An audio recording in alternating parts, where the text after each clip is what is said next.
ಧೀಮಂತ ನಾಯಕರು ಶ್ರೀ ಶಾಮನೂರು ಶಿವಶಂಕರಪ್ಪನವರ ನಿಧನ ನಮಗಂತೂ ತುಂಬ ದುಃಖ ತಂದಿದೆ.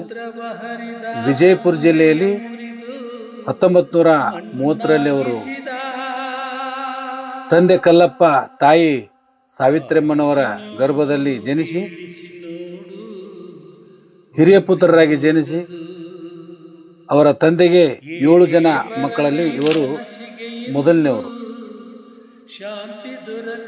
ಅಲ್ಲಿಂದ ವಿಜಯಪುರ ಜಿಲ್ಲೆಯಿಂದ ಉದ್ಯೋಗವನ್ನು ಅರಸಿ ದಾವಣಗೆರೆಗೆ ಬರ್ತಾರ. ದಾವಣಗೆರೆಗೆ ಬಂದು ಅಲ್ಲಿ ಶಿಕ್ಷಣ ಸಾಮ್ರಾಜ್ಯವನ್ನೇ ಅವರು ಕಟ್ಕೊಂತಾರ.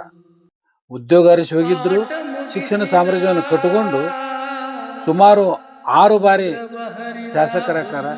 ಕರ್ನಾಟಕ ರಾಜ್ಯ ಪ್ರದೇಶ ಕಾಂಗ್ರೆಸ್ ಪಕ್ಷದ ಖಜಾಂಚಿಯಾಗಿ ಸುಮಾರು 30 ವರ್ಷಗಳ ಕಾಲ ಅವರು ಸೇವೆಯನ್ನು ಮಾಡ್ತಾರ. ಅವರ ಸೇವೆ ನಮ್ಮೆಲ್ಲರಿಗೂ ಮಾದರಿ.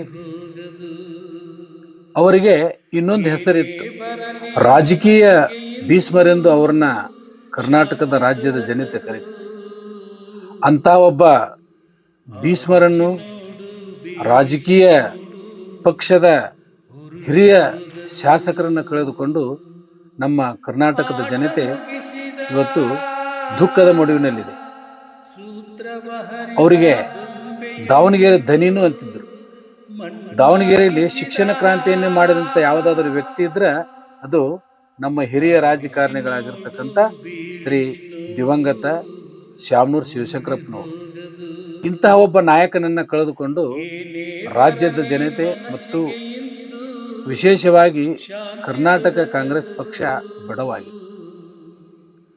ಈ ಒಂದು ನೋವನ್ನ ತುಂಬಿಕೊಡುವಂತ ಶಕ್ತಿ ಭಗವಂತ ಅವರ ದಾವಣಗೆರೆ ಜಿಲ್ಲೆಯ ಎಲ್ಲ ಜನ ಮತ್ತು ಕರ್ನಾಟಕ ರಾಜ್ಯದ ಎಲ್ಲ ಜನರಿಗೂ ಆ ಭಗವಂತ ಅವರ ಕುಟುಂಬದ ಎಲ್ಲ ಸದಸ್ಯರಿಗೂ ಈ ಒಂದು ದುಃಖವನ್ನು ಭರಿಸುವ ಶಕ್ತಿಯನ್ನ ಭಗವಂತ ದಯಪಾಲಿಸಲಿ.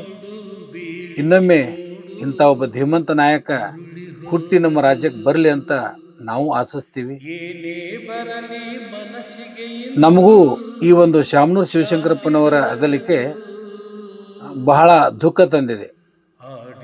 ಈ ದುಃಖವನ್ನ ಅವರ ಕುಟುಂಬದವರಿಗೂ ರಾಜ್ಯದ ಜನತೆಗೂ ಅವರ ಅಭಿಮಾನಿಗಳಿಗೂ ಭರಿಸುವ ಶಕ್ತಿಯನ್ನ ಭಗವಂತ ದಯಪಾಲಿಸಂತ ಈ ನಮ್ಮ ಮಿತ್ರಲೋಕ ಯೂಟ್ಯೂಬ್ ಚಾನೆಲ್ ಮುಖಾಂತರ ಆ ಭಗವಂತನಲ್ಲಿ ನಾವು ಬೇಡಿಕೊಳ್ಳುತ್ತೇವೆ. ಶಿವಶಂಕರಪ್ಪ ಹಿರಿಯರಿಗೆ ಭಾವಪೂರ್ವ ಶ್ರದ್ಧಾಂಜಲಿಯನ್ನ ಈ ಮೂಲಕ ನಾವು ಅವರಿಗೆ ಪಾದಾರವಿಂದಗಳಲ್ಲಿ ಸಮರ್ಪಿಸುತ್ತೇವೆ. ಆಟ ಮುಗಿಸಿದ ಸೂತ್ರವ ಹರಿದ ಬೊಂಬೆಯ ಮುರಿದು ಮಣ್ಣಾಗಿಸಿದ